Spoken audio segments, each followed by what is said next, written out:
Ah yes, autumn, the season of horror movies, pumpkin spice everything, and depression.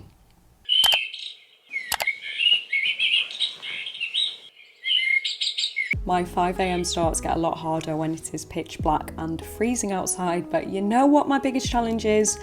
Not falling down an endless pit of despair.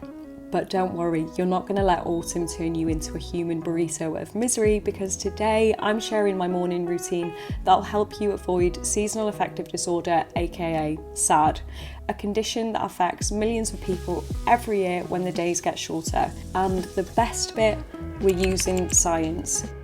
Step number 1, it's time to fix your brain's broken snooze button. I'm going to give you one of the main research-backed treatments for SAD that you can do in the comfort of your own home.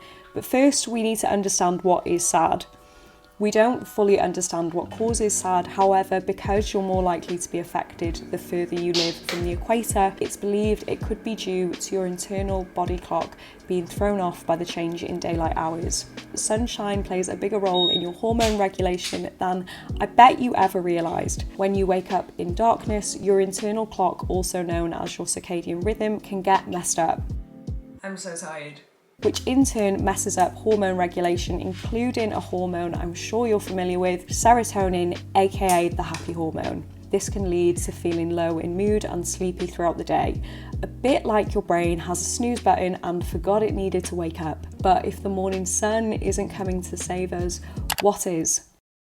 Guys, say hello to my little friend. This is a SAD lamp, and it can be as effective as therapy in treating SAD. All you have to do, turn it on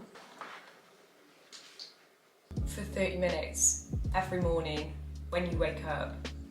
I got this on Amazon, I'll link it down below. It was like 25 quid, and it just pops on my laptop like this, and it needs to be 10,000 lux to mimic the sunlight from the sun.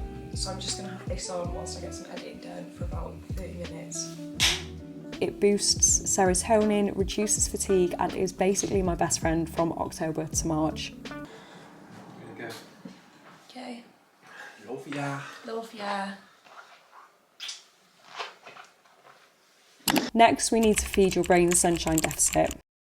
If you've been around here for a while, you know that working full-time as a doctor, I need to keep my energy levels up, especially as the days get shorter. And if you've been around for the past year, you'll know I like to support my energy levels and overall well-being by drinking AG1 at my desk as part of my morning ritual. AG1 are kindly sponsoring today's video, and if you have not heard of AG1 before, AG1 is a comprehensive and convenient blend of over 70 high-quality ingredients. AG1 provides nutrients that make sure energy gets to where you really need it. Minerals like copper, chromium and phosphorus help to unlock the energy from your food. AG1 also supports sustained focus without a coffee crash. Pantothenic acid supports your mental performance, whilst folate and niacin help to reduce tiredness and fatigue. I almost forgot the most important bit.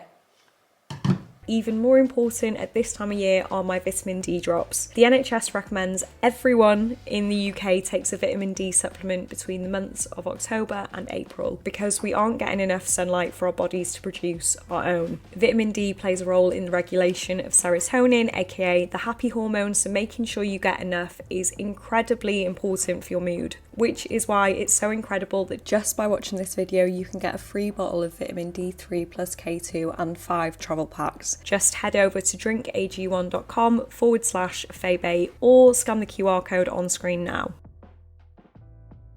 Step number 3, don't exercise, move.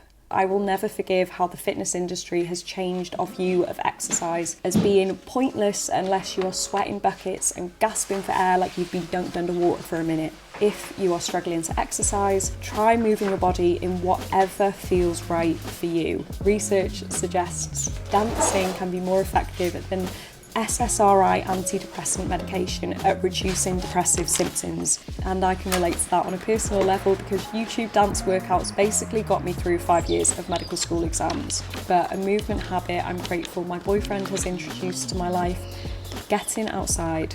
And I know what you're thinking, it's freezing. Why would I willingly go outside? But hear me out. One of my favourite influencers, Savannah, did a reel where she gifted me a phrase I will take with me to my deathbed.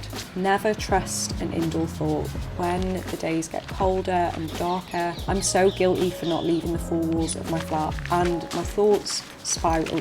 So my top tip is invest in a good coat and scarf that makes venturing outdoors slightly less painful. This puffer was my dad's. I used to steal it from him every time I went home to Wales, and he eventually gave it me, but I will link it in the description along with my scarf. Step number 4, enough tryptophan a day keeps the doctor away. If you have no idea what tryptophan is, then you are in the right place. But first, if you're enjoying this video or you want to see more content like this, please let me know by hitting the subscribe button or leaving a comment. If you have experienced SAD in the past, like me, you may have noticed an increase in cravings, and the hypothesis for why this happens is that your body is trying to increase the amount of tryptophan it gets into your body. Tryptophan is an essential amino acid needed to produce our friend serotonin, which I will remind you is also known as the happy hormone. Crap. If you're not getting enough tryptophan, this could impact your mood. I'm going to link a really useful WEBMD article in the description sharing how much tryptophan is in different foods. But to do the maths on my daily autumn breakfast, 1 egg has approximately 83 milligrams, so 2 has 166, a slice of white bread has approximately 22 milligrams, but the real boost comes from my diversity jar, which is a mixture of nuts and seeds I try to add to all my meals throughout the day that adds between 50 to 100 milligrams. The average requirement for an adult is 4 to 5 milligrams per kilogram of body weight per day. So I've made a significant dent on my tryptophan requirement before I've even left the house. Step number 5, we need to demystify mindfulness. If you're anything like me, I saw meditation and mindfulness as terrifying because when I'm in a bad headspace, the last place I want to be is left alone with my own thoughts. Apps like Headspace have a plethora of soothing and effective guided meditations, but there are so many other ways to practice mindfulness that may be an easier stepping stone if the concept scares the shit out of you. There's no need to overcomplicate mindfulness. Mindfulness is literally just being present and living in the moment. So my favourite ways to practice that are super simple and easy to do are number 1, naming everything that I can see.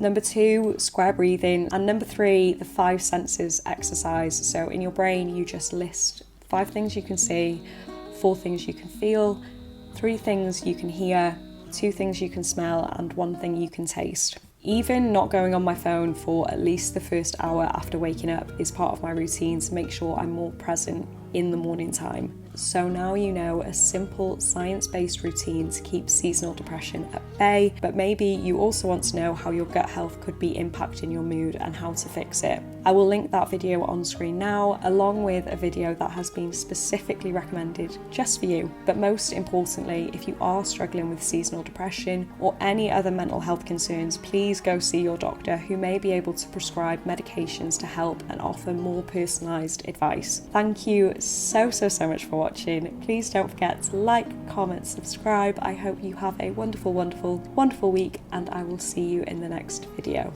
Mwah!